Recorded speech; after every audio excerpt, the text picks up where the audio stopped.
산과 들과 바다 가는 곳마다 주의 군기 날리며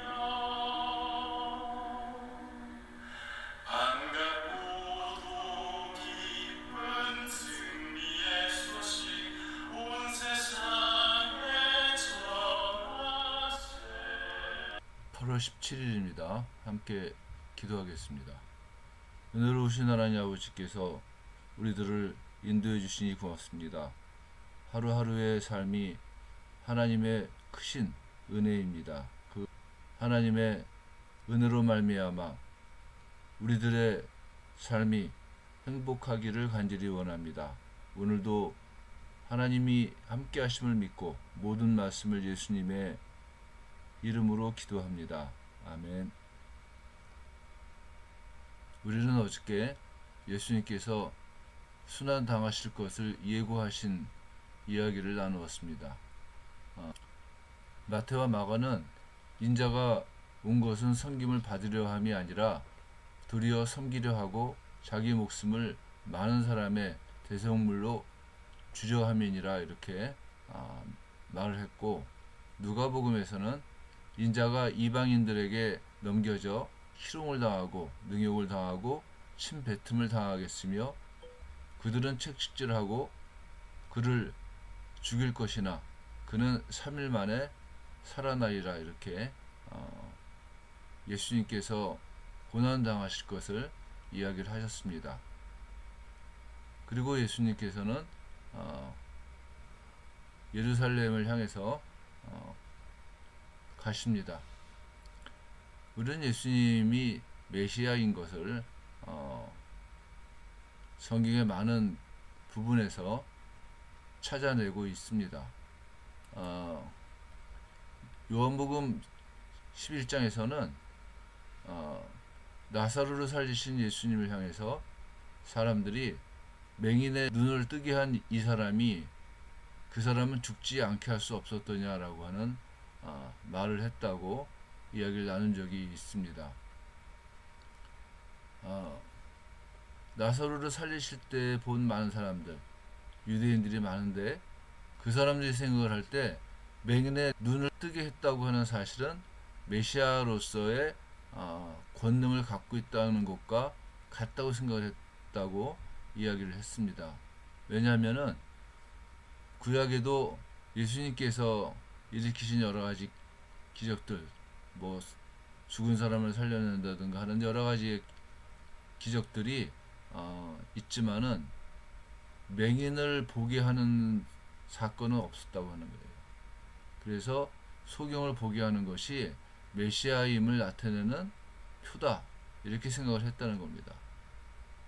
그래서 나사로를 살리시기 직전에 유대인들이 예수님을 향해서 맹인의 눈을 뜨게 한 이 사람, 이 말은 무슨 뜻이냐면은 메시아로서의 능력을 갖고 있는, 어쩌면 메시아일 수도 있는 이 사람이 그가 사랑하는 나사로를 왜 죽게 했느냐, 이런 질문이라고 이야기를 나눴습니다. 마태와 마가, 누가 세 복음서에서도 예수님께서 순환을 예고하시고 난 다음에 그 다음에 소경을 고쳐주시는 겁니다. 소경을 보게 하는 겁니다. 바꿔 말하면은 예수님은 메시아로서의 모습을 많은 사람들한테 보여준 겁니다. 그리고 난 다음에 십자가에서 죽으셨습니다. 메시아로서 십자가에 달리셨고 죽으셨고 부활하시는 겁니다. 여리고라고 하는 도시는 유월절을 지키려는 사람들이 예루살렘으로 들어갈 때 마지막으로 거치는 도시입니다. 오아시스라고 그러는데, 그러니까 예수님도 역시 예루살렘에 거의 도착하셨을 때 일어난 일이라고 이제 생각을 할 수가 있습니다. 소경은 예수님께서 지나가신다는 말을 듣고서 예수님을 부릅니다. 마태는 여리고를 떠나가실 때 맹인 두 사람 이렇게 나오고, 마가는 여리고에 이르렀을 때 소경 바디메오가 이렇게 말을 합니다.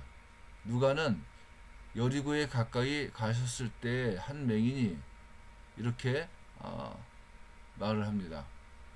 각 복음서의 그 기록상의 차이가 좀 있는데, 마태는 신명기 18장 15절에 의해서 맹인 되었던 사람이 보게 되었다고 하는 그 증인으로서 두세 명이 필요한데, 그 증인 가운데 한 사람이 누구냐면은 다른 맹인이라고 하는 거예요. 그래서 두 명이 다 보게 됐다고 하는 얘기를 밝히고 있고, 마가와 누가는 마태가 이야기하는 두 명이 아니라 한 명만 얘기를 합니다.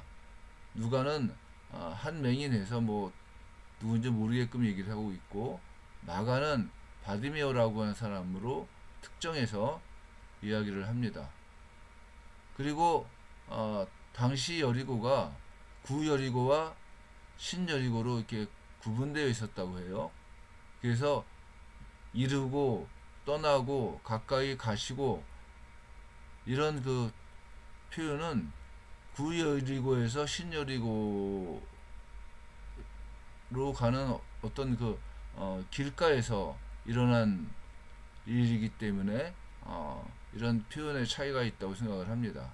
마가복음을 중심으로 하면은 바디메오는 예수님을 향해서 주여 우리를 불쌍히 여기소서 다윗의 자손이여 이렇게 말을 합니다.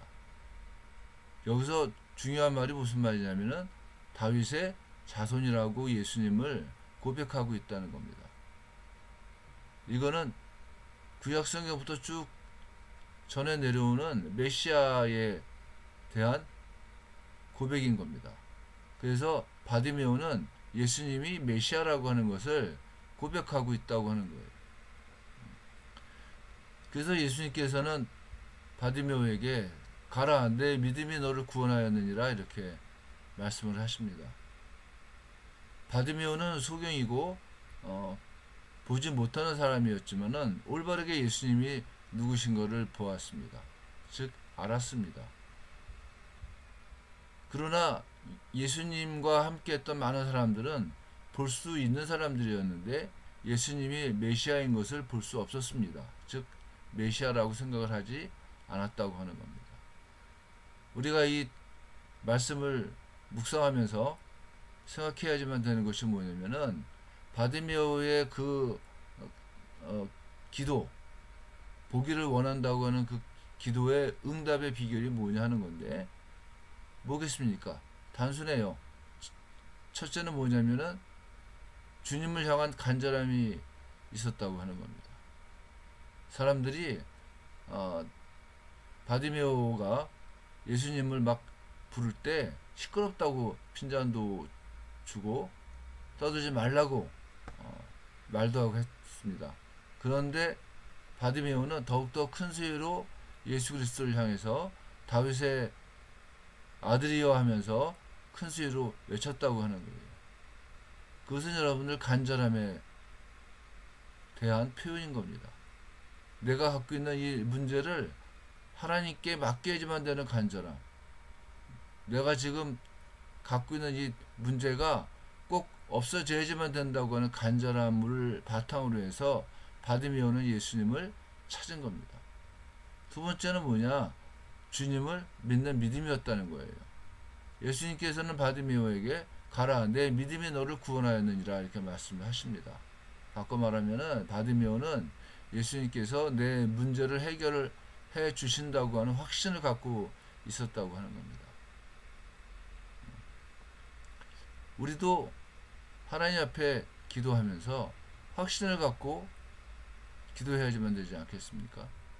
이야기가 있는 교회가 몇 명 안 보입니다. 지금은. 그렇지만은 하나님께서 우리 교회를 말씀으로 왕성하게 만들어 주시고 또한 하나님의 이 복음에 순종하는 많은 무리들이 우리 이야기가 있는 교회에 찾아올 것을 믿고 우리가 간절함으로 하나님께 기도하는 것, 그게 응답의 비결이라고 하는 겁니다. 교회뿐 아니라 개인적으로도 마찬가지입니다.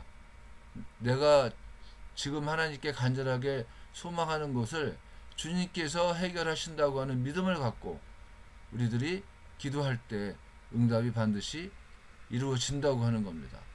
우리는 그 믿음을 갖고 매일매일 하나님 앞에 좀 나와서 기도하면서 하나님께서 우리들의 기도에 응답하시는 놀라운 사건들을 우리가 체험하며 기뻐하며 감사했으면 좋겠습니다. 기도하겠습니다. 하나님 아버지, 우리들이 바디메오처럼 간절함으로 믿음으로 예수 그리스도를 찾고 또한 예수 그리스도를 만나고 예수님께서 베푸시는 은혜를 삶 가운데 발견하고 그 응답을 기뻐할 수 있도록 도와주시옵소서. 오늘도 예배 시간에 모이면서 오직 하나님께 영광이 되기를 간절히 원합니다. 모든 말씀을 예수님의 이름으로 기도했습니다. 아멘.